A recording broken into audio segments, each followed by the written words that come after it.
¿Qué tal? Buenos días para todos los que estamos aquí conectados con el Centro de Sindonología de México.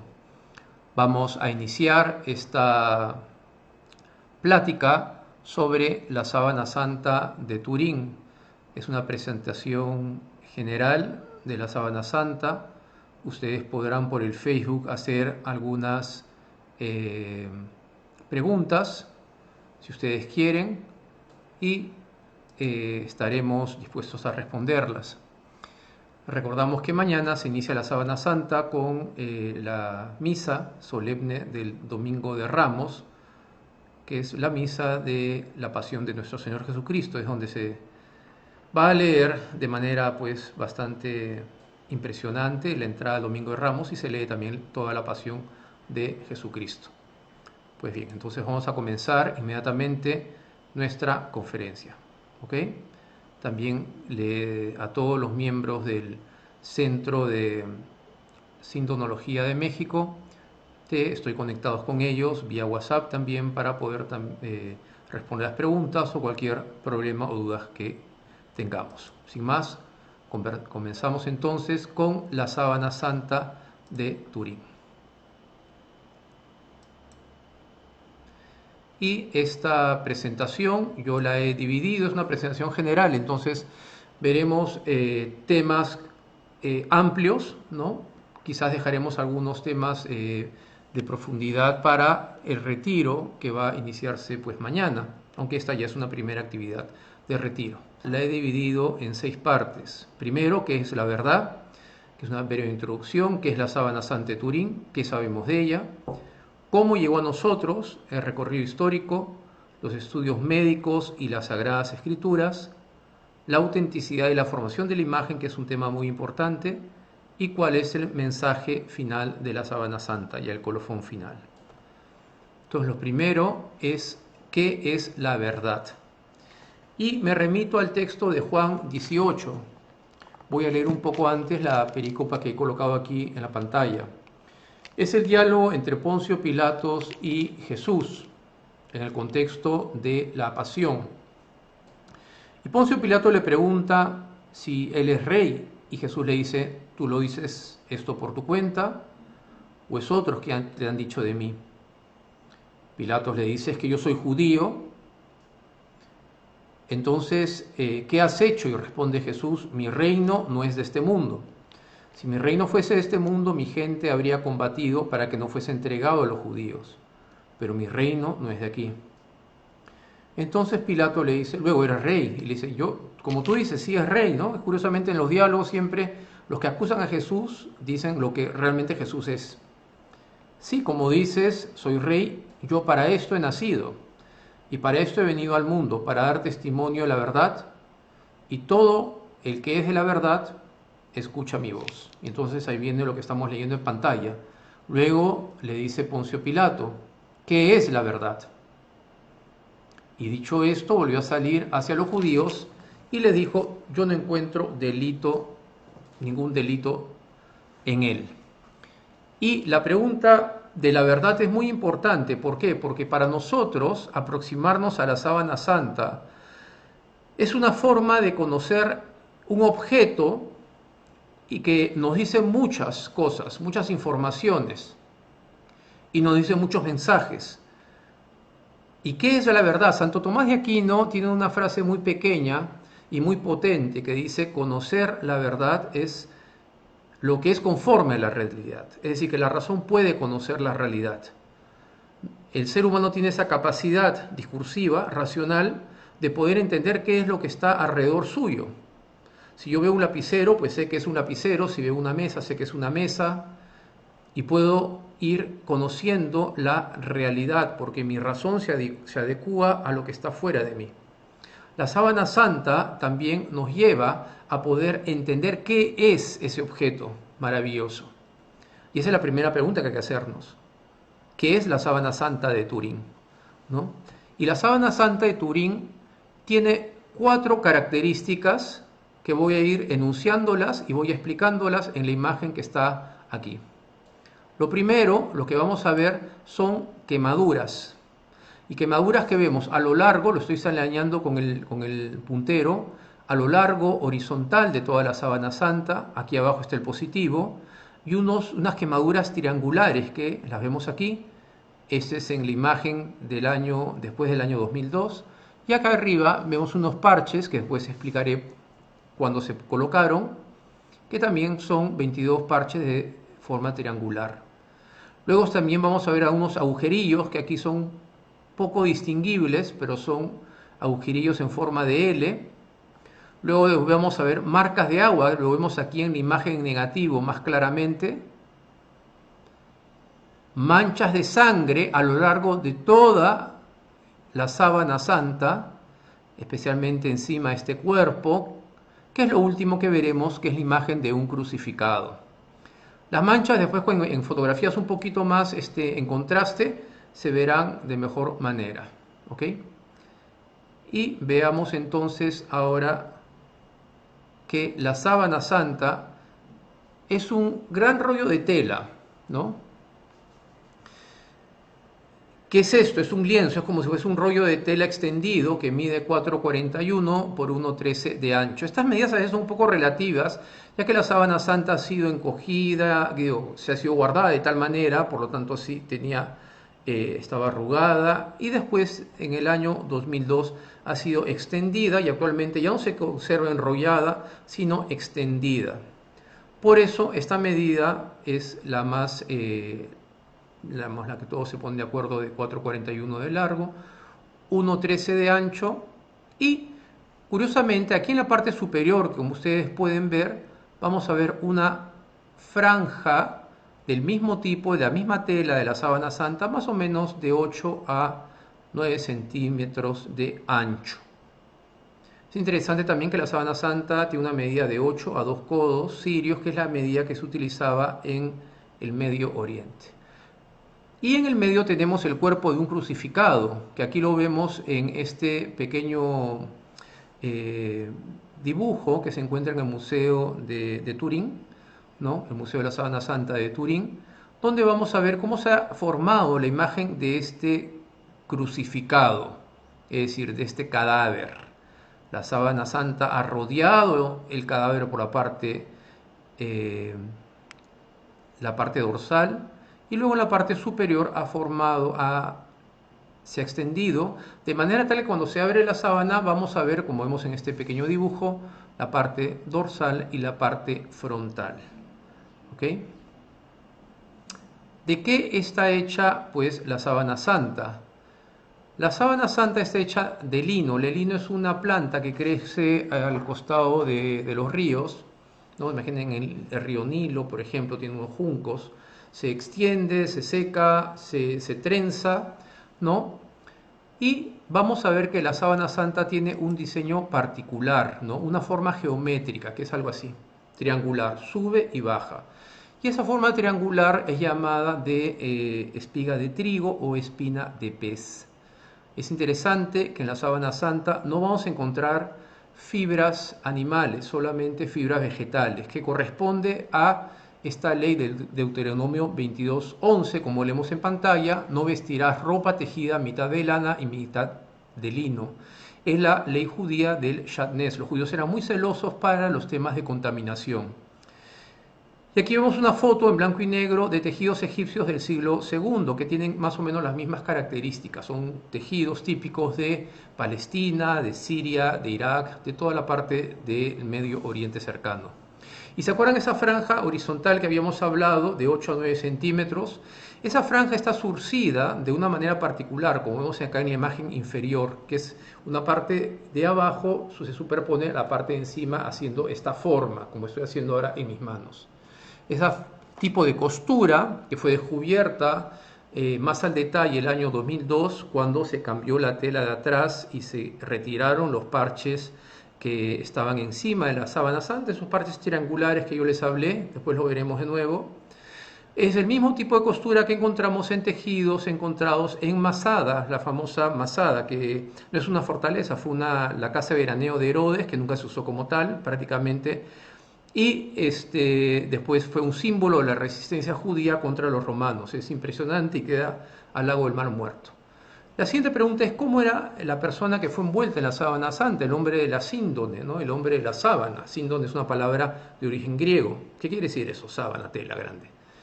Pues mediría aproximadamente, y esto es una cosa media complicada de explicar, porque es tan variable, 1,68 m a 1,80 m, es mucha la diferencia, y un promedio de 1,75 m, más o menos como yo mido, 1,75 m. ¿Por qué? Porque la postura corporal no es una postura totalmente horizontal, está media doblada. Vamos a ver que las piernas están medias encogidas, las manos superpuestas encima de la pelvis y la cabeza pues colocada más o menos muy cerca del pecho. Pero el promedio razonable, según lo que he estudiado, es más o menos 1,75 m. De hecho, las opiniones son variables y eso no es tan importante. Y pesaría más o menos entre 70 a 80 kilos. Una persona de 30 a 40 años, totalmente herida. Aquí en esta escultura, hecha por un escultor italiano, Luigi Mattei, está totalmente limpio el cuerpo, cosa que no es así y lo veremos después en otras esculturas. Tiene más o menos, contamos alrededor del cuerpo, unos 5.000 puntos de sangre, unas 1.000 marcas de azotes, y voy a explicar por qué, pues son diferentes tipos de azotes que esta persona padeció, más o menos alrededor de 70 heridas en la cabeza. Es una persona atlética, de rasgos semitas, ¿no? Una nariz alargada, ojos hundidos y profundos, una barba abundante, ¿no? Una cabellera que recoge en lo que se llama una cola de caballo a la altura de los omóplatos. Y es un cadáver que no tiene ningún señal de descomposición. Y es interesante porque Benedicto XVI nos dice que no conocer la corrupción es precisamente la definición de lo que es la resurrección, ya que la corrupción es la fase definitiva de la muerte. Y aquí quiero ponerles una imagen curiosa de un habitante del Medio Oriente actual, ¿ok? ¿Por qué? Porque tiene más o menos los rasgos que podemos nosotros llegar a concluir desde el estudio de la sábana santa. Los ojos hundidos, profundos, cejas pobladas, nariz alargada, etc. Pues simplemente es una imagen referencial. ¿Qué sabemos de la sábana santa? Pues todo comienza con este señor que está aquí en pantalla, Secondo Pia. Era un abogado turinés, un fotógrafo amateur. En ese tiempo la fotografía era muy incipiente y con motivo de las bodas reales de Víctor Manuel III, de la Casa Imperial italiana, en ese tiempo era la familia Saboya, pues a través de un sacerdote salesiano le piden al jefe de la Casa Imperial poder tomar una fotografía. Y lo toma con una máquina fotográfica del tiempo, que era una caja enorme. Y al él ir al laboratorio y poder elaborar ya la fotografía, ¿no? Recordemos que el sistema de la fotografía de ese tiempo utilizaba unas placas de vidrio que se colocaban elementos químicos sensibles a la luz. ¿Y qué es lo que se reveló? Que la imagen se comporta como un negativo fotográfico. ¿Qué quiere decir esto? Y este es el concepto de negativo fotográfico, lo que estamos escuchando aquí. Podemos entender eso porque antes se usaba este aparatito de aquí, que es un rollo de fotos, y este otro aparatito que es una cámara de fotos.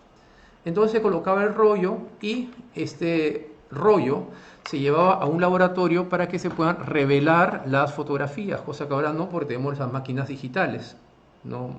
Aunque sí, las fotografías analógicas son realmente artísticas y muy bellas. La imagen en negativo fotográfico revela detalles que no eran ocultos a la simple vista. Por ejemplo, los ojos que están aquí cerrados, como estoy señalando, una nariz alargada con un tabique nasal desviado, los pómulos y mejillas hinchados y toda la parte de la barba y del cuero y del cabello pues con repleto de sangre. Este señor que está aquí en pantalla, Max Frei Sulzer, era calvinista y estaba contra toda la superstición que él decía que eran las reliquias de la cristiandad. Pues bien, él también es famoso, ¿por qué? Porque investigó el accidente aéreo de Dag Hammarskjöld, que fue el secretario general de las Naciones Unidas. Pues bien, este señor desde el año 1977 comenzó y era un experto en este tema, a realizar muestras de el polvo o muestras microscópicas que encontramos en la sábana santa a través de cintas adhesivas. ¿Ok? Y después de varios estudios, él muere el año 83, él llega a la siguiente conclusión y después explico por qué. No sé si la tela ha envuelto el cuerpo de Jesús, de Jesucristo, pero puedo afirmar con toda seguridad que la sábana fue desplegada en el aire de Galilea hace unos 2000 años y sucesivamente fue llevada a Turquía y a Francia. La pregunta es, ¿cómo llega a esta conclusión? Pues por esto. Él fallece y quien va a continuar sus estudios es ese señor que lamentablemente también falleció, yo no lo llegué a conocer, murió el año 2015, Avinoam Danin. Y junto con el paninólogo Eric Baru van a investigar esos vestigios microscópicos que revelan que, entre otras cosas, revela polen de plantas. Cada planta tiene un tipo particular de polen para su propia reproducción, ¿no? Pero también encuentran flores. Encuentran muchas especies, de las cuales vamos a tener 34 especies que solamente crecen en Jerusalén, en Edesa, que es una ciudad pequeñita al sur de Turquía, ahorita voy a explicar, y Constantinopla o Estambul, ¿no? Muchas de ellas eran plantas halófitas, es decir, que crecen en lugares muy salitrosos, ¿no? Tipo el Mar Muerto. Y prácticamente 24 especies crecen en Francia e Italia, que son los lugares donde también sabemos que la sábana santa estuvo. En Francia ya está muy detallado, desde el siglo XIV. Y prácticamente el 80% de las plantas y especies crecen en Palestina y florecen, las plantas florecen en marzo y abril en un radio no mayor de 20 kilómetros al este y oeste, norte y sur de Jerusalén, como vemos aquí en el mapa. Es algo bastante fuerte. ¿Por qué? Porque son pruebas que nos muestran los lugares donde estuvo la planta, la sábana santa, perdón. Aquí en Perú tenemos una serie de plantas que en México no existen. Si yo voy a México, cuando viajo a México, he viajado muchas veces y pues me encanta México, me encanta la comida mexicana, la gente es buenísima, pues son plantas diversas y diferentes que aquí no existen. Si yo voy a la sierra del Perú a 4000 metros de altura, pues son plantas que existen en un ambiente atmosférico muy particular y diferente que la costa a nivel del mar. Pues bien, estas son solamente algunas de las especies que se encontraron, la Gundelia tourneforti, que es la que está aquí abajo, la Sisyphus spina christi, que está acá arriba, y otro cardo que es la Potherium spinosum también. ¿Ok? Son muchos más, pero no vale la pena para hacer una conferencia, pues no en particular sobre el tema de las plantas y el polen. Pero también se descubre, y el doctor Giovanni Ricci va a descubrir también, entre otras de los elementos contaminantes de la sábana, va a descubrir polvo. Y el polvo resulta que en las muestras del polvo, como vemos en esta fotografía electrónica amplificada, es una fotografía de microscopio electrónico, va a descubrir elementos que también se encuentran para la deshidratación y conservación de las momias egipcias: calcio, potasio, magnesio, cloro y sodio, es decir, elementos que hacen parte de lo que se conoce como natrón. Y Joseph Kohlberg también, que es un cristalógrafo americano, va a descubrir un elemento que se llama el aragonito, que está aquí abajo, que es un carbonato cálcico, además de estroncio y hierro, que curiosamente se encuentran de manera abundante en las tumbas de Jerusalén, es decir, a las afueras de la ciudad amurallada de Jerusalén. Y también se encuentra presencia de aloe y mirra, que son esas especies perfumadas utilizadas por los judíos para la mortaja, el nicho, la sepultura, etcétera, etcétera, según las costumbres funerarias.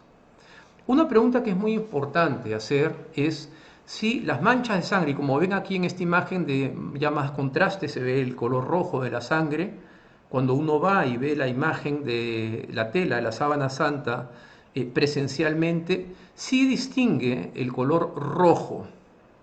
Es un color rojo, es muy difícil decir exactamente como lo que está en pantalla, porque las pantallas de las computadoras crean una distorsión de color, pero sí es claramente distinguible que es un color rojo.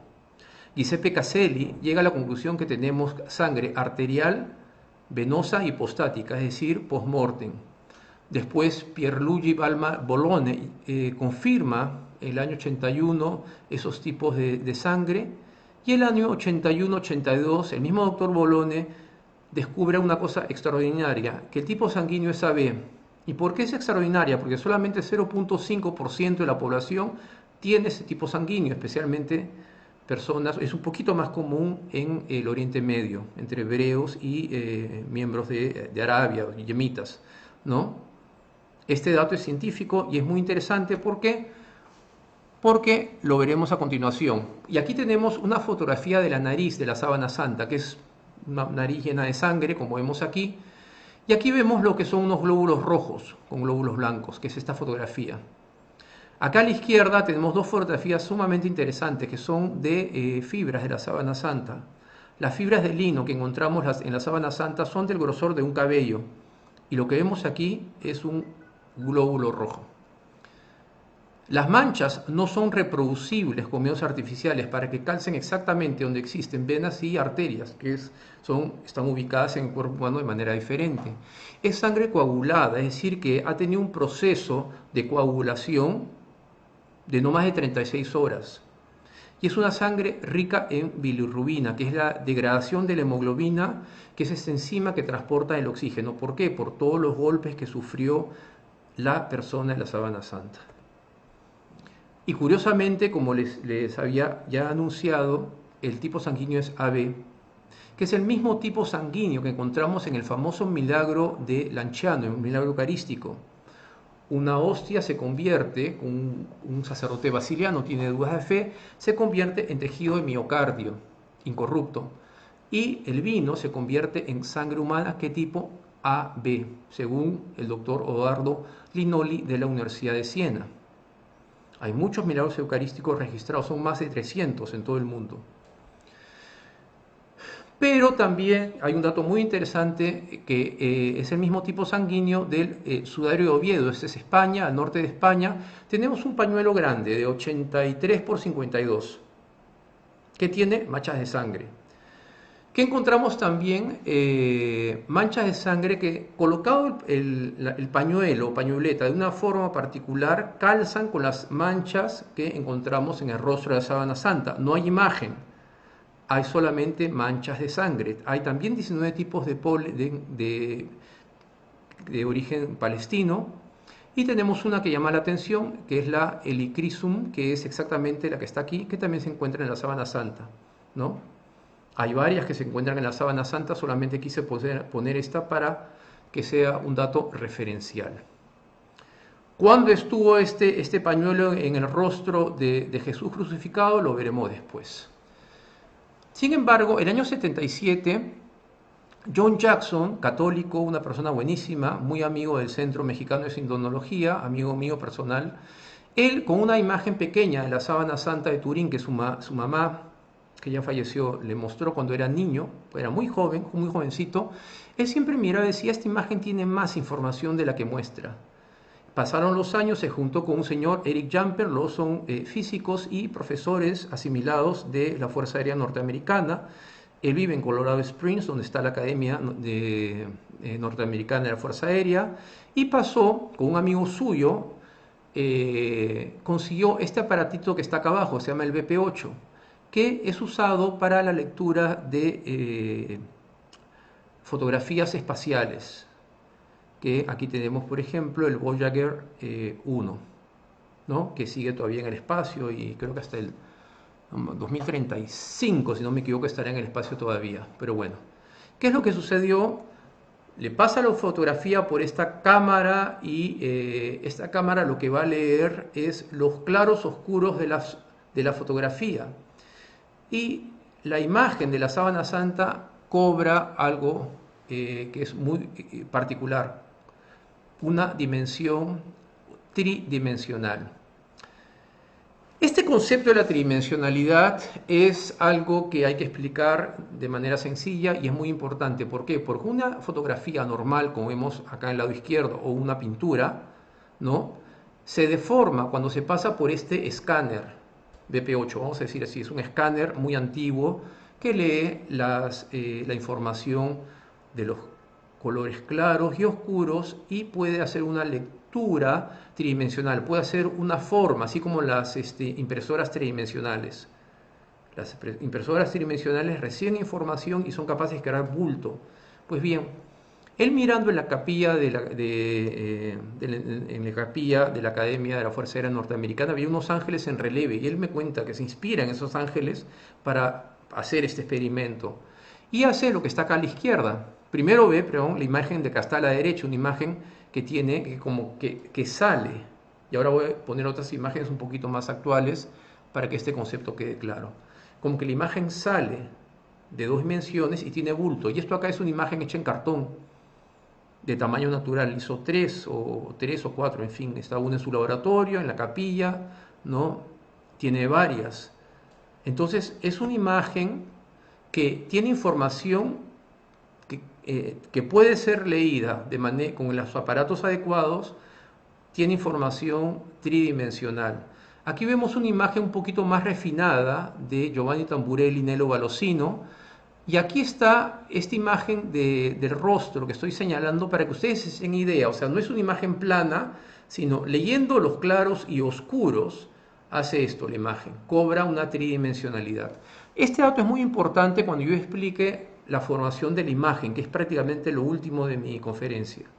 Y aquí tenemos unas imágenes muy sugerentes de Thierry Casquet. De hecho, la tecnología desde el año 77 ha mejorado muchísimo. Y hechas en computadora, que nos muestran pues, a un hombre ya detalladamente, el hombre de la sábana santa, en la parte frontal y la parte dorsal.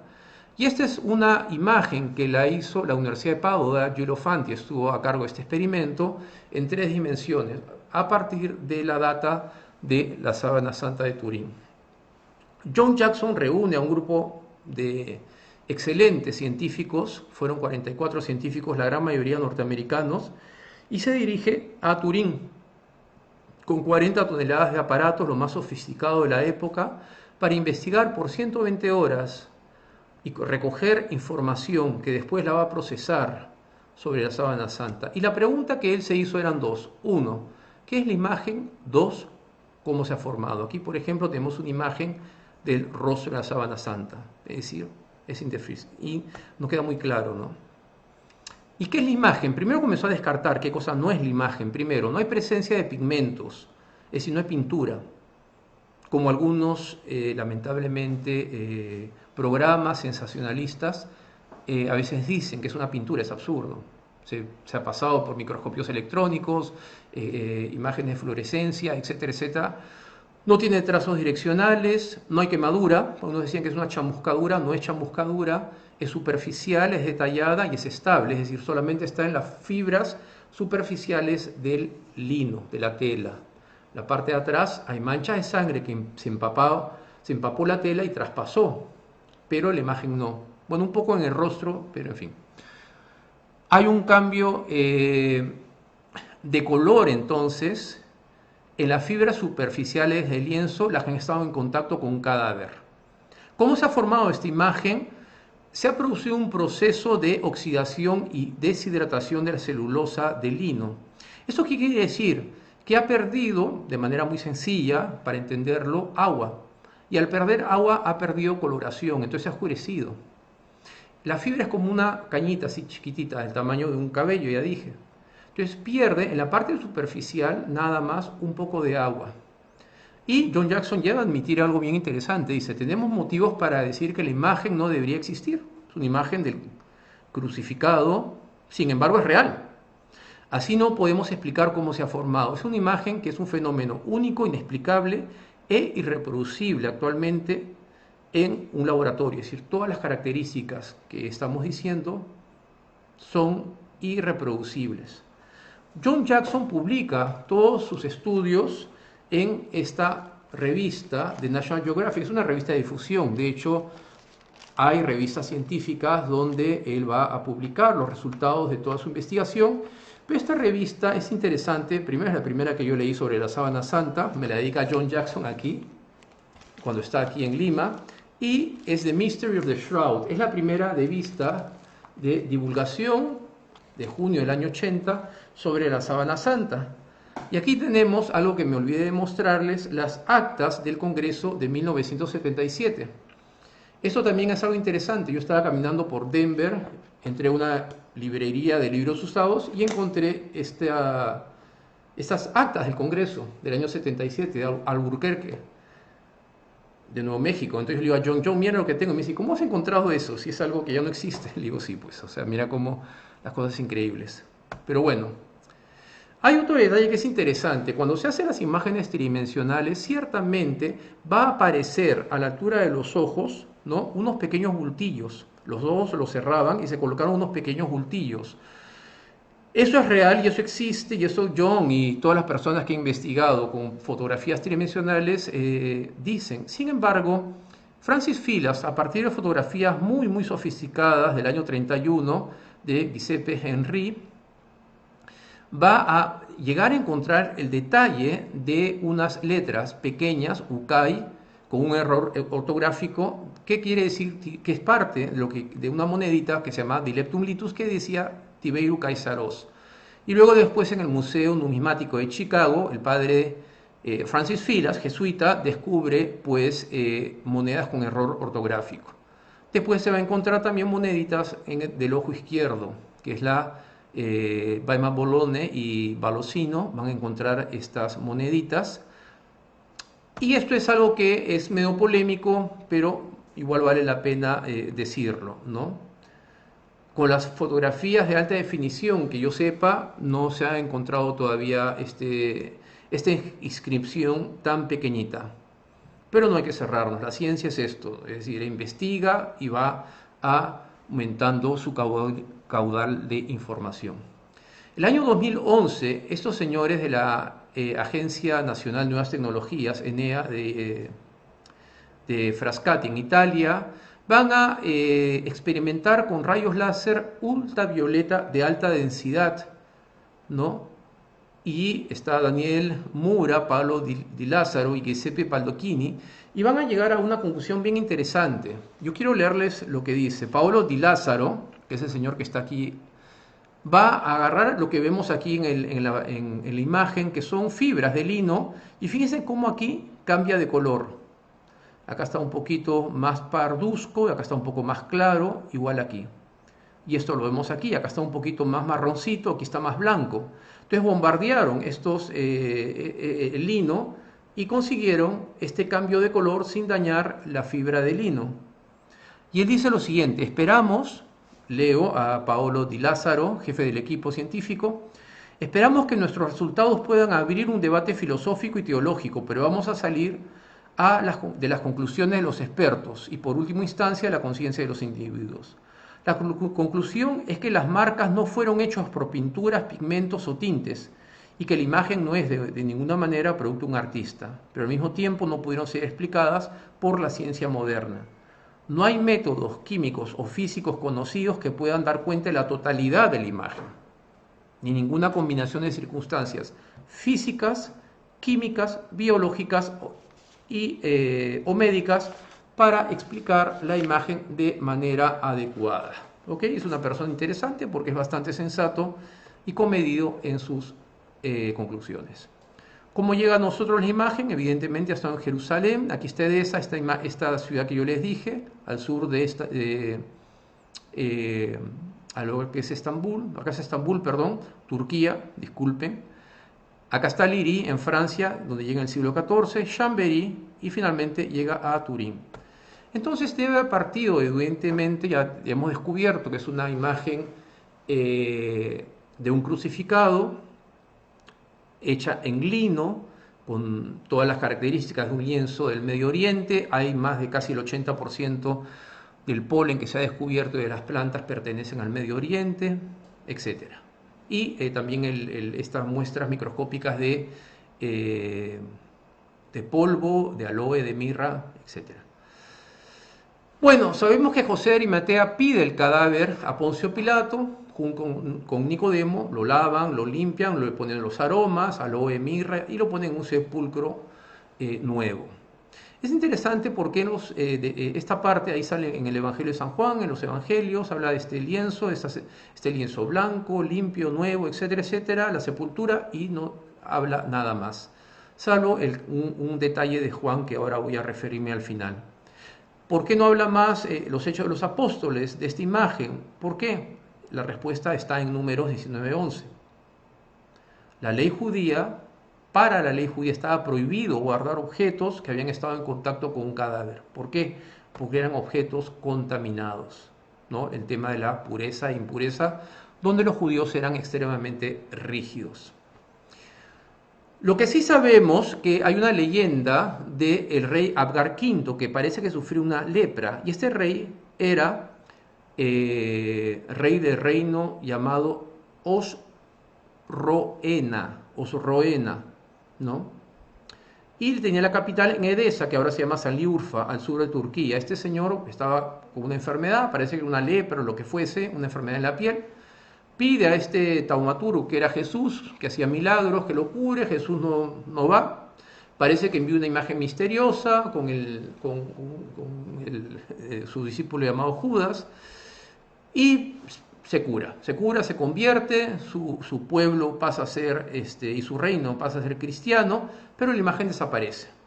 Hasta más o menos el siglo VI, donde hay una imagen protectora de la ciudad, cuando la ciudad es sitiada, y la imagen se considera un poderoso protector. Y es muy interesante porque esta imagen comienza a multiplicarse en todo el Medio Oriente. Y esta imagen es conocida como el Mandilión de Edesa. ¿Y por qué es interesante? Porque Ian Wilson, a quien yo conocí en Río de Janeiro el año 2002, él calza la historia del Mandilión de Edesa con la Sábana Santa de Turín.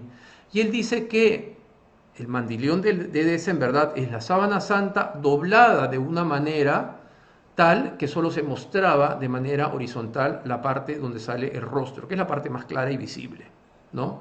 Aquí tenemos un retrato, ¿no? Una imagen del Mandilión de Edesa del monte Athos en Grecia. Y una cosa que es interesante, ¿no? Yo les dije que a partir de esta fecha, de este siglo, comienzan a multiplicarse una serie de retratos con las mismas características, de las cuales Paul Vignon, un francés que tiene una teoría de la formación de la imagen, la papirología, él va a decir que hay 15 características, ¿no?, propias de la Sábana Santa, el rostro de la Sábana Santa, que el doctor Lennox Marton va a calzar con los retratos que vemos en la Sábana Santa. No sabemos cómo era Jesús. En muchas imágenes de catacumbas, etcétera, se ve a un Jesús joven, a un Jesús sin barba, pero desde un momento dado en la historia tenemos a tener un Jesús con una serie de características muy particulares. Y lo vemos aquí. Este es un vaso de plata de Emesa Horns de Siria, que tiene aquí en los laterales las imágenes de los evangelistas, y acá en medio a un Jesús que se basa en la Sábana Santa. Pero para ver más el detalle, esta imagen es realmente impresionante. Esta imagen es la del Pantocrátor del siglo VI. Yo he visto esta imagen. Está en el convento Santa Catalina, a los bordes del monte Sinaí. Es un convento ortodoxo, es el más antiguo de todo el mundo, que todavía tiene monjes ortodoxos. Y esta imagen, que fue una especie de modelo para toda la tradición iconográfica del Medio Oriente, al poner la Sábana Santa encima, el rostro de la Sábana Santa, tenemos más de 250 puntos de congruencia con la imagen de la síndone, ¿no? Es el criterio legal médico, legista, norteamericano para un retrato hablado son 60 puntos. El criterio policial, aquí también tenemos una moneda del 692 del emperador Justiniano II, donde encontramos más de 100 puntos de congruencia con la síndone. Y es interesante, aquí también tenemos la monedita del emperador romano Lecapenos Romano I Lecapenos, besando el mandilión. Curiosamente, la monedita, que es así pequeñita en la parte de atrás, tiene una imagen de Cristo, sindónica también, es decir, que se basa en la Sábana Santa. Pues bien, este señor va a sitiar la ciudad, no la va a atacar, pero va a pedir este famoso mandilión. Juan Corcúas es su general, le dan hasta ahí toda una historia, que le dan un mandilión que es equivocado, después vuelve a entrar, le dan el auténtico, y hay una homilía cuando entra a la ciudad ya de Constantinopla, capital del Imperio Romano de Oriente, que habla de la herida del costado. ¿Qué sucede? Aquí se expone por muchos años, hasta el año 1204, donde después de la Cuarta Cruzada, los cruzados son engañados, no les pagan, entran, saquean esta ciudad y desaparece esta famosa tela que todo el mundo la conocía de la Sábana Santa. Una cosa muy interesante, y lo digo porque tiene un peso grande en el tema histórico, es este pequeño libro que se llama el Código Prai. El Código Prai es el primer escrito, lo encontramos en húngaro, lo encontramos en Budapest, en la biblioteca Széchenyi, ¿no? Y que curiosamente tiene unas imágenes particulares. Aquí está el código, para que lo vean, estas son las manos de John Jackson cuando fue a ver él y su esposa a la biblioteca Széchenyi, este código, un código así pequeño. Y resulta, como vemos aquí, que primero está desnudo, segundo tiene 4 dedos, el dedo pulgar está retraído y son las manos superpuestas en una forma muy particular, que son las que vemos en la Sábana Santa, y en el lienzo donde las mujeres van a ver que el cuerpo que ya no está, los ángeles les muestran la tela con estos 4 agujerillos que yo les dije que vemos también en la Sábana Santa. Aquí está el código. Y el código, perdón, es datado del año 1192-1195. Este dato es muy importante porque es una prueba muy clara que la sábana existía mucho antes del resultado arrojado por el carbono 14. Luego hay una hipótesis que la Sábana Santa, después de este saqueo de Constantinopla y que parece ser que estuvo en manos de los cruzados, es una teoría. Lo que es interesante que el maestro Jacques de Molay, que fue quemado vivo por Felipe el Hermoso, junto al superior de la orden en Normandía, se llamaba este superior Godofredo de Charny, que es muy parecido al primer dueño oficial de la Sábana Santa en Francia, Liry. Él construye el año 1300, ya siglo XIV, 53, una pequeña iglesia y comienza las ostensiones el año 1355. Aquí es interesantísimo, se descubre este medallón en el río Siena, ¿no? El río Sena, perdón, con los escudos reales de la familia Charny y Vergy, Margarita Vergy, que nos relatan que comienzan a darse estas exposiciones. Margarita de Charny, que fue la nieta del primer dueño, entrega la síndone, la cambia por un castillo y en fin, otras cosas más, a la familia de Saboya, y la familia de Saboya, que después tendrá su sede en Turín, la lleva a Chambéry, la lleva consigo en las campañas militares, y en el año 1532, el día, en la noche del 3 al 4 de diciembre, hay un incendio. Y este incendio es muy importante porque es el que va a formar estas líneas horizontales y estas marcas triangulares en la sábana. ¿Por qué? Porque se guardaba enrollada de tal manera que cuando se incendia, pues caen unas gotas, parece que están en una capa fina de plata y dejan unas marcas en la Sábana Santa. No daña la imagen central del crucificado. Pasan 2 años, se parecía que se había perdido la Sábana Santa, sin embargo después, a pedido y con la bendición del Papa, se abre y unas monjas pues van a coser, van a ver que la imagen se ha conservado, cosen unos corporales y cosen una tela de apoyo atrás. Y finalmente llega el año 1578 a Turín, ahora es capital del Imperio de Saboya, para ahorrarle el trayecto a San Carlos de Borromeo, que había hecho una promesa que si la pandemia de esa época, la peste, la pandemia de esa época se acababa, iba a hacer una peregrinación en agradecimiento a donde estaba la sábana, es decir, en Chambéry. Para ahorrarle esto y quizás también por seguridad política, etcétera, la lleva a Turín, donde actualmente se encuentra, en la iglesia de San Juan Bautista, que es una iglesia muy bella. Sufrió un incendio el año 97 muy fuerte y este señor que está aquí, Bruno Trematore, un bombero agnóstico, salva la Sábana Santa y se convierte y ahora se dedica a dar su testimonio a lo largo del mundo. Y aquí tenemos no se ve por la cámara, un pedacito del vidrio de lo que estuvo esta urna que protegía la Sábana Santa mientras se hacían reparaciones de la capilla Guarini, donde se conservaba la sábana santa, en fin. Y actualmente se encuentra de manera horizontal en un ambiente artificial con gas argón a 99.5, con un poquito de oxígeno a una temperatura de 18 a 20 grados. Es decir, uno va a Turín y no vas a ver la sábana santa, salvo que sea un momento especial. De hecho, el sábado santo vamos a tener una ostensión o exposición particular para todo el mundo. La tuvimos el año pasado también, en los tiempos de la pandemia. Este año también vamos a tenerla. Y la frase que dice en la parte de acá abajo es: tu síndone veneramos, Señor, y tu pasión recordamos. Y ahora ya entramos a la parte de los estudios médicos y Sagrada Escritura. Falta esta parte, la parte de la formación de la imagen, que es bastante corta, y el mensaje final, que es muy corto. Esto es muy interesante, ¿por qué? Porque la pasión de Cristo comienza en el Huerto de los Olivos. Dice Lucas, el médico amado de San Pablo, sumido en agonía, insistía en su oración y su sudor se hizo como gotas espesas de sangre que caían por tierra. Este fenómeno médico se llama hematohidrosis, es decir, la ruptura de los vasos capilares subcutáneos, como vemos en esta imagen, que nutren las glándulas sudoríparas. Entonces, para decir así, la sangre entra en estos canales donde sale el sudor, y ahora sale sangre. Y lo que vamos a ver es un poquito chocante, pero son imágenes del fenómeno de hematohidrosis, que es esto de aquí. ¿Ok?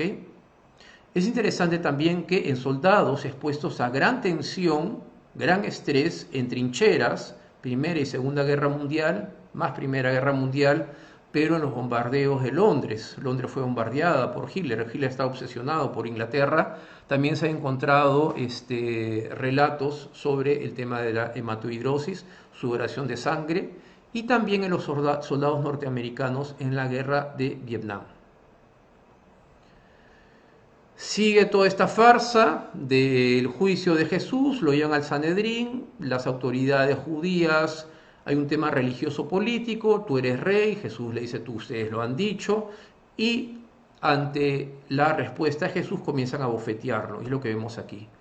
El rostro de Jesús en esta escultura de Miñarro, un artista español muy bueno, muy bueno, va a mostrar el rostro de Jesús a partir de la sábana santa, totalmente magullado, deformado, tabique nasal doblado, mejillas y pómulos hinchados, toda la parte de la cabeza repleta de sangre, sangre en los bigotes, en los labios, en la barba inferior también totalmente llena de sangre, ¿no? Y los ojos cerrados. Aquí, como dije, en la fotografía al negativo, eso queda evidente, en el positivo no es tan claro.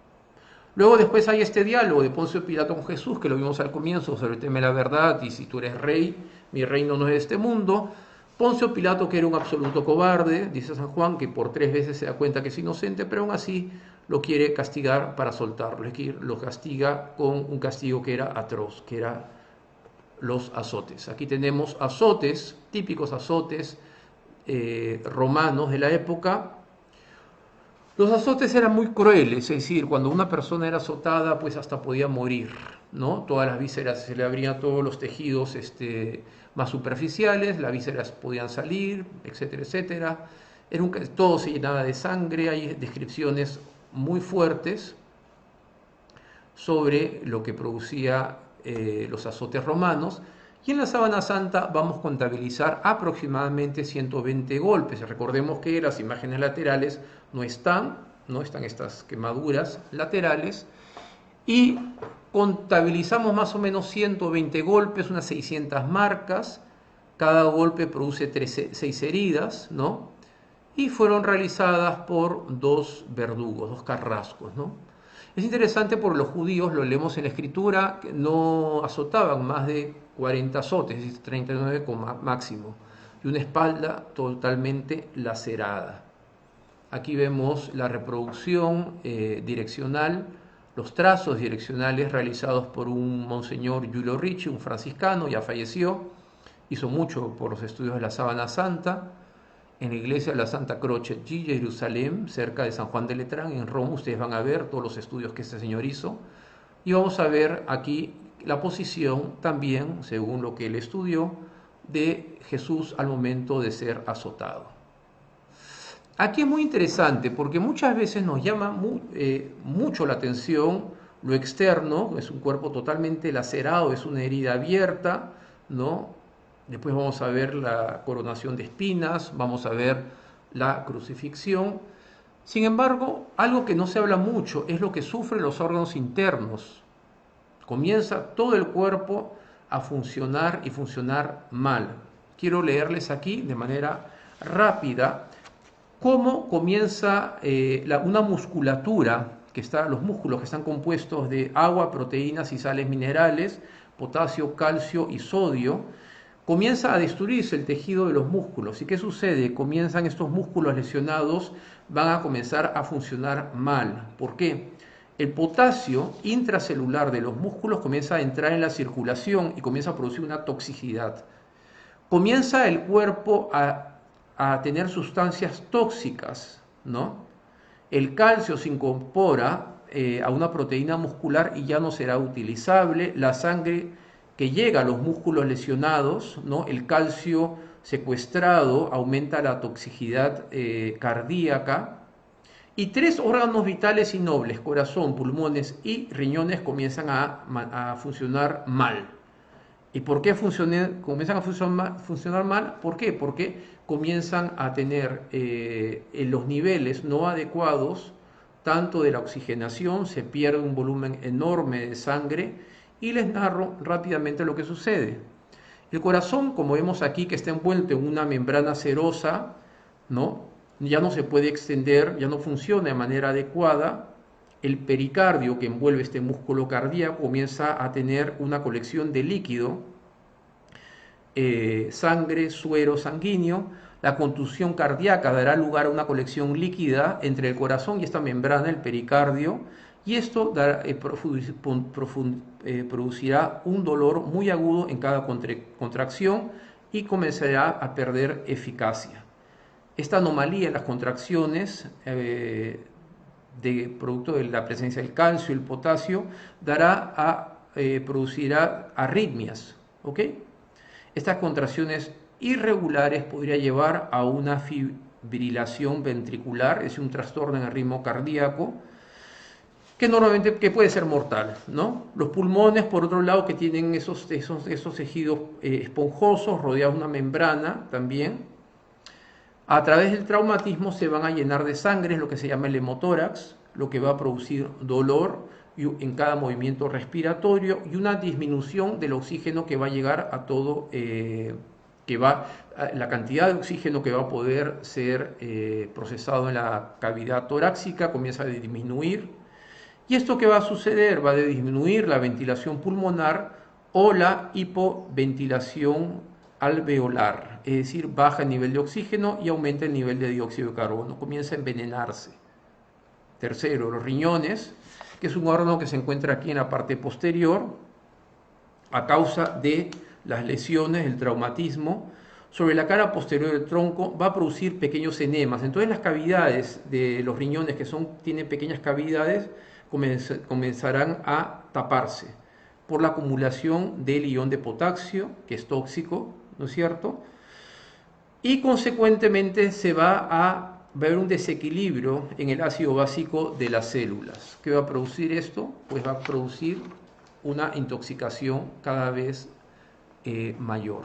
Y todos los órganos vitales comienzan a funcionar de manera, comienzan a funcionar de manera defectuosa. Luego lo desnudan y le colocan esta corona de espinas, como dice San Mateo, se lo colocan encima y con una caña le comienzan a pegar. Produce alrededor de 70 perforaciones, ¿no? Vamos a encontrar en toda la bóveda craneal presencia de sangre venosa, arterial, ¿no? Como lo vemos aquí. Es una parte sumamente irrigada, ¿no? Muy sensible por las terminaciones nerviosas, lo que le va a producir, pues, dolores fuertísimos a lo largo de toda su pasión y muerte. Ecce homo, finalmente Poncio Pilato, que es un cobarde, acá está el hombre, lo manda a crucificar y Según la sábana santa y por los estudios de la sábana santa, Jesús debe haber llevado solamente el travesaño horizontal o llamado patíbulo, que pesaría alrededor de 40 a 50 kilos, de ancho más o menos 13 centímetros. Cuando caminó, ha caminado aproximadamente 600 metros. Los condenados iban amarrados unos a otros para no escaparse. Recordemos que Jesús es un condenado atípico. Lo han abofeteado, lo han golpeado, lo han azotado, lo han coronado de espinas y aún así, prácticamente sin fuerzas, lleva este enorme travesaño horizontal. Evidentemente va a caer porque estaban los tres amarrados y a lo largo de todo el trayecto la soldadesca con pequeños látigos de cuero van a ir golpeándolos hasta llegar al lugar de la crucifixión. Se ha encontrado también en todas las partes del rostro y en la rodilla izquierda una profunda herida y en la parte del rostro vestigios de tierras, es decir, ha caído de frente a la tierra. Llegan finalmente al lugar de la crucifixión, es clavado, ¿no? Ahorita vamos a explicar un poquito sobre esto. La crucifixión era una forma muy cruenta, muy dolorosa, horrorosa, que los romanos van a utilizar a partir de las famosas guerras púnicas del año 200 a.C. contra los fenicios. Los ciudadanos romanos no podían ser crucificados, ni las mujeres ni los niños, ¿ok? Los ciudadanos romanos. Y es crucificado, y lo que vamos a ver aquí, a partir de los estudios del doctor Babet, es como el clavo, que sería más o menos como el que tengo aquí en mi mano, que era el clavo y trabales, eran clavos muy, muy grandes, se usaban para construcciones, pues ha atravesado la base de la mano, en un espacio que se conoce como el espacio de Stott, ha dañado el nervio que viene aquí, que es el nervio mediano, lo que hace que el pulgar se retraiga. ¿Se acuerdan que la imagen de la sábana santa solamente presenta 4 dedos, así como el código Prey, porque el pulgar está en esta posición y se ve así, ¿no? El clavo atravesado aquí, ¿no? Este aquí. Y este clavo que está aquí al lado izquierdo es clavos que se han encontrado en tumbas cerca de Jerusalén. El clavo de los pies sería un poquito más largo, como el que vemos aquí, más o menos de 15 a 20 centímetros de longitud. Es la pierna izquierda superpuesta sobre la derecha. Ha caminado descalzo porque toda la parte de las plantas es una herida abierta, ¿no? ¿De qué moría el crucificado? Pues de muchas cosas. Aquí hay un agotamiento total. Voy a saltar esta parte. Y aquí tenemos nuevamente, según el artista Miñarro, lo que sería el cuerpo de Jesús totalmente desfigurado, como leemos en esta lectura de Isaías 52. Tan desfigurado tenía el aspecto que no parecía hombre. Ni su apariencia era humana, otro tanto se admiraban muchas naciones, ¿no? Jesús muere, está lúcido, cosa que es muy, muy, muy fuerte, ¿no? O sea, él está mentalmente lúcido a pesar del poco oxígeno que llegaba a su cerebro. Y según el doctor Palacios Carvajal, aquí tengo su libro, se lo recomiendo, es muy interesante, se llama La sábana santa, estudio de un cirujano, de José de Palacios Carvajal, un español. Es un libro muy serio, muy científico. Él dice lo siguiente: ha llegado ya cadáver, hace una especie de certificado de defunción, debido a politraumatismo por lesiones múltiples y de repetición que ha provocado hemorragias abundantes y un hemotórax derecho, ¿no? Lo que ya estaba diciendo. Las lesiones han sido externas y evidentemente también internas. Todo ello ha dado lugar a un shock traumático irreversible en el que están presentes 3 factores. 1, hipovolémico, pérdida de agua, de sangre, también de agua. El sistema nervioso, es decir, comienzan a tener también problemas de contracciones. Y el problema tóxico, todo complicado con una insuficiencia respiratoria mecánica. Un detalle muy interesante es que como el cuerpo no está irrigado de manera adecuada, y los músculos no están dañados, comienzan a tener contracciones musculares, tremendos calambres a lo largo de todo el cuerpo. Comienza a respirar de manera inadecuada y comienza el propio crucificado, Jesús mismo comienza a intoxicarse, ¿no? Todo esto crea un cuadro terrible y finalmente muere. Hay varias teorías, una de ellas es que es rotura de un miocardio, puede ser, una teoría bastante interesante. Ciertamente, después que muere, los soldados le llaman la atención que haya muerto tan rápido y mediante una hoja de lanza, que es más o menos como la que tenemos aquí en la mano, va a atravesar el quinto y sexto espacio intercostal, daña todos los tejidos que están ahí, llega al corazón, a este pericardio, que es la membrana que recubre el corazón, y sale y deja una mancha muy grande de agua y de suero sanguíneo, más o menos de 15 a 6 centímetros de tamaño, ¿no? Como leemos en el Evangelio de San Juan. Finalmente, ya sabemos, es llevado a la sepultura, es colocado aquí, toda esta parte es cerrada por una piedra redonda, ¿no? Está, según las costumbres judías, se coloca en una tumba de... Acuérdate que José de Arimatea había pedido el cuerpo y lo colocan en una tumba nueva, ¿no? Envuelto de la manera que ya les indiqué. Y llegamos ya prácticamente a la parte final, que es la autenticidad y formación de la imagen. Es la 1:02 minutos, ya estamos para acabar. Hay un tema que es muy interesante, que lo voy a tratar de manera, es muy importante, pero no va a poder desarrollarlo plenamente. El doctor Adolfo Orozco lo desarrolla de manera excelente, que es el carbono 14. En 1988 se hace el análisis del carbono 14 desde este lugar, donde está marcado en círculo en rojo, y la datación es 1260-1390 después de Cristo, siglo XIII, siglo XIV. ¿Qué pasó? Que es curiosamente la fecha cuando llega más o menos a Europa, 1355. ¿Qué pudo haber sucedido? Pues Max Frey dice que el 10% de lo que vemos en la Sábana Santa es fruto de la contaminación. Sin embargo, sabemos que el carbono 14 es un examen referencial de datación a partir de la degradación del carbono 14 radioactivo. Sin embargo, ha habido errores muy grandes en dataciones, ya sea de momias egipcias, en el Museo de Manchester, en Los Ángeles, en colmillos, huesos de un tigre, colmillos de sable, en focas asesinadas, en caracoles, en conchas, etc. ¿Qué puede haber sucedido? 5 teorías, se las dejo para como campos abiertos de investigación.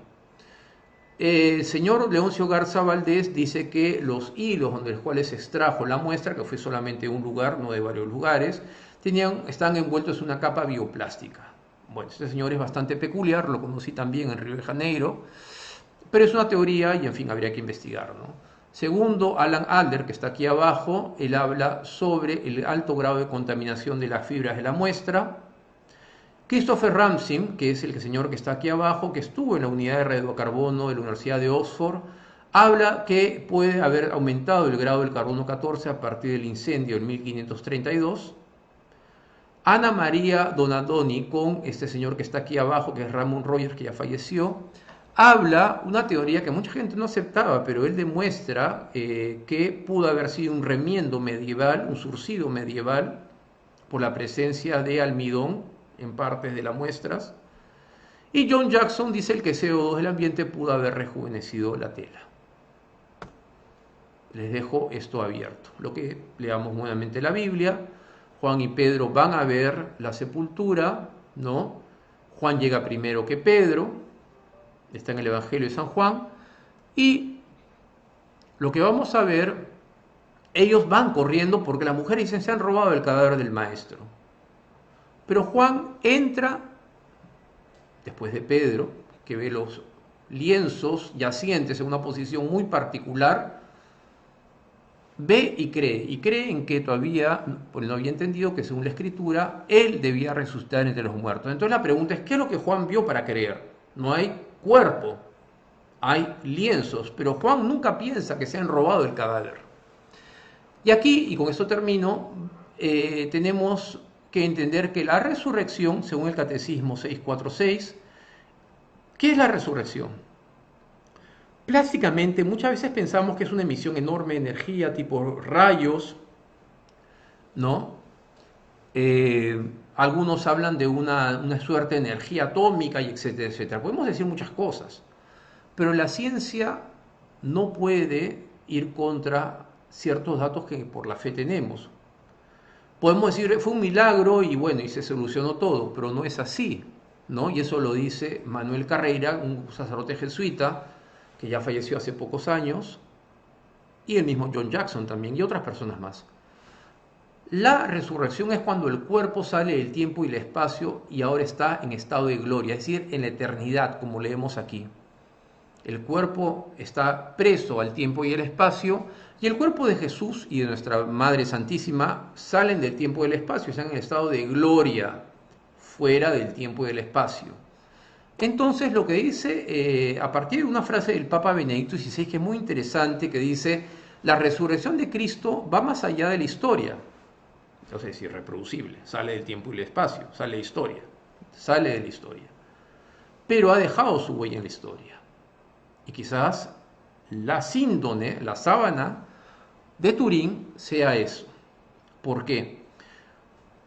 Algunos datos se los digo rápidamente. Un día podemos hacer toda una conferencia solamente de este punto. Primero, la tridimensionalidad va a leer los claros oscuros proporcionales al cuerpo de la tela en los diversos puntos que ha estado en contacto con ese cuerpo que se va desapareciendo, desvaneciéndose, deslocalizándose.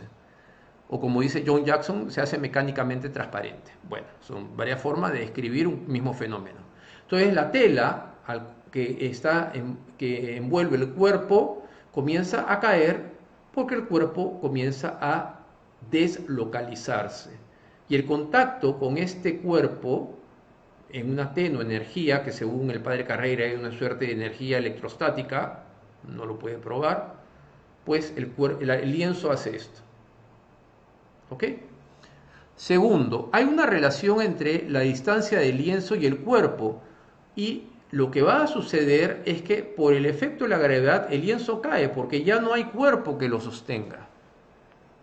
En el torso, según el padre Carreira, pudo haber pasado un fenómeno algo parecido por la presión atmosférica, es decir, que la tela hizo esto y después cayó. Pues bien, tenemos en la sábana santa dos cosas, distancia y detalle, y eso es muy interesante, y ningún tipo de radiación de las que conocemos, ¿no?, o de energía puede hacer estas dos características, distancia y detalle. Estoy simplificando, pero es más importante lo que viene ahora, el mensaje de la sábana santa, y con esto acabamos. El rostro de la sábana santa transmite una gran paz. Este cuerpo torturado expresa una majestad soberana, es como si dejara transparentar una energía condensada pero potente. Es como si nos dijera, ten confianza, no pierdas la esperanza, la fuerza del amor de Dios, la fuerza del resucitado, todo lo vence. Radiomensaje del Papa Francisco, día 30 de marzo de 2013. Y con esto terminamos esta presentación de la sábana santa. Espero que puedan ustedes tener algún tipo de preguntas. Y esto es algo muy personal. Yo creo que la sábana santa, en los tiempos que estamos de pandemia, donde la muerte de ser algo lejano se manifiesta como algo cercano, pues nos puede decir muchísimo, ¿no? Nos puede dar un mensaje de esperanza. ¿Por qué? Porque ¿cuál es el mensaje fuerte de la sábana santa? El mensaje fuerte de la sábana santa es lo que no se ve. Es el cuerpo que no está. Pablo VI se quedó impresionado cuando vio el rostro de la fotografía en negativo de la sábana santa. Y dijo, es una imagen serena, es un condenado, torturado, masacrado. Sin embargo, es una imagen muy serena. ¿Por qué? Porque está viendo la eternidad. Porque quizás en la sábana santa tengamos el momento exacto de paso de la temporalidad, espacio-temporal, a la eternidad. Entonces, es un mensaje poderoso para los tiempos de ahora. Tiempos muy difíciles en todo el mundo. En México ni se diga, en el Perú ni se diga, Brasil, todos los países están sufriendo por esta locura llamada pandemia del COVID-19. Y ciertamente es un mensaje muy potente, muy poderoso, que nos trae mucha esperanza. Pues bien, me dice que no hay preguntas, yo les agradezco nuevamente y quiero hacer una pequeña oración con ustedes, de manera especial por aquellos que están sufriendo en estos momentos por el COVID, por las familias, por los enfermos, por nuestros familiares y amigos. En nombre del Padre, del Hijo y del Espíritu Santo. Amén.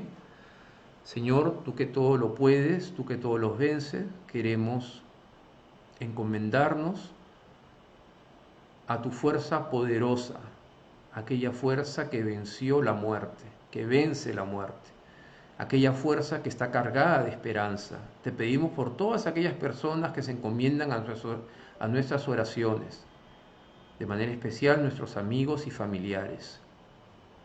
Dales esperanzas y dales el don de la salud. A ti, Santísima Madre, Virgen de Guadalupe, Nuestra Señora de Guadalupe, queremos también ponernos bajo tu manto protector. Queremos que nos muestres ese rostro maternal, que siempre lo haces, y que nos acerques a tu Hijo, el Señor de la vida. Amén. En nombre del Padre, del Hijo y del Espíritu Santo. Amén.